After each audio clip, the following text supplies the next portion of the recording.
محرم کا تقدس، اس کی حرمت آپ علیہ الصلاۃ والسلام کے زمانے سے بھی پہلے کی چلی آ رہی ہے۔ یہودی 10 محرم کو روزہ رکھا کرتے تھے۔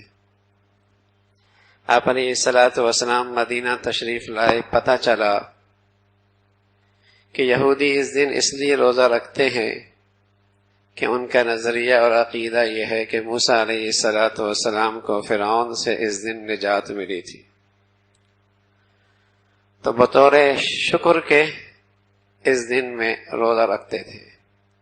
تو پیارے رسول صلی اللہ علیہ وسلم نے فرمایا، حضرت موسیٰ علیہ الصلاۃ والسلام سے محبت کا تعلق ہمیں ان سے زیادہ ہے، ہم بھی روزہ رکھیں گے، لیکن جہاں یہودی رکھ رہے ہمارا روزہ ان سے قدرے مختلف ہوگا، ہم 9 اور 10 کو رکھیں گے یا 10 اور 11 کو، تاکہ عبادت میں بھی ان سے فرق ہو جائے۔ تو اس کی فضیلت، اس کی حرمت پہلے سے چلی آ رہی ہے۔ البتہ آپ علیہ الصلاۃ والسلام نے اس مہینے کے بارے میں 2 ہدایات دی ہیں۔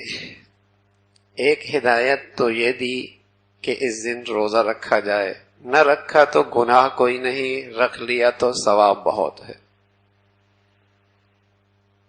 نہ رکھا تو گناہ کوئی نہیں، رکھ لیا تو ثواب بہت ہے۔ ترغیب یہ ملی کہ 9-10 رکھ لو یا 10-11 رکھ لو۔ اور دوسری ایک حدیث ملتی ہے جس میں آپ علیہ الصلاۃ والسلام نے فرمایا، 10 کو اپنے گھر والوں پہ کھانے کی وسعت رکھو۔ یہ 2 ارشادات اس مہینے کے متعلق ملتے ہیں۔